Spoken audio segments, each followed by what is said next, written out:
Governor, do you know who you want to replace Commissioner Diaz? And could you also comment on that vote to hire Santa Ono to lead the UF?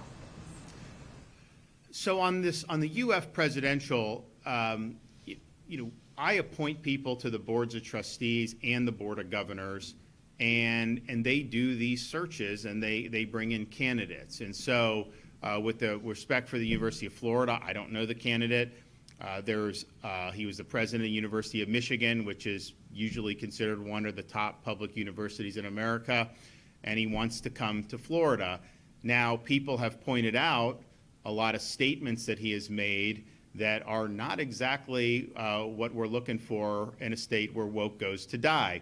And I cringe at some of these statements. But basically, I think the folks that were involved in the search, after having interviewed him, spent time with him, it's their judgment that he's really kind of reached the limit on the campus leftism, and he would want to leave Michigan, where that is prevalent, to Florida, where it's frowned upon, because he wants to be more in line with what Florida is doing in our policies. And they really believe that. Now, there's other folks that haven't necessarily talked to him. They see all these, and they're like, you can't do it. So he's going to go in front of the Board of Governors, and I appointed all those folks, and so they'll make the judgment. But people are saying, well, you could have a woke here. No, that's not going to happen, because if he were to go in and do that, he will lose his job in Florida. We have expectations about what we want in higher education. We don't want it to be a fountain of activism or leftist indoctrination. And if you go in that direction, then you will not have support to continue. And so either way, we will continue to have a higher education system that's really leading the way. Our expectations are clear, not only in law, which we have, such as by eliminating DE&I, but also in other actions that we have taken. And those expectations will need to be met one way or another.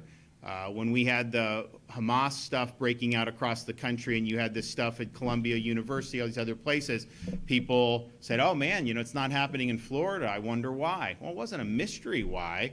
If a president of a university in Florida allowed that to happen, they would no longer be the president of a university in the state of Florida. It's just that simple. So we have expectations for it, but I've appointed these people to do their job. I wasn't the one that picked the candidate or this or that. It's my view is like, let them do their job, let the process unfold. But however it works out, we will continue on the direction that we will, one way or another.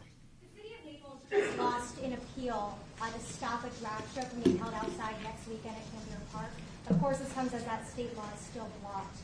How far is the state willing to take this fight to the Supreme Court even maybe? We are going to protect the innocence of our children.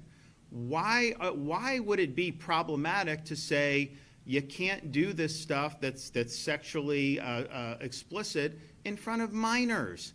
That used to not even be something that would be questioned. Now somehow you have folks going into court and they really want to push the envelope on this stuff. And I want Florida to be family friendly.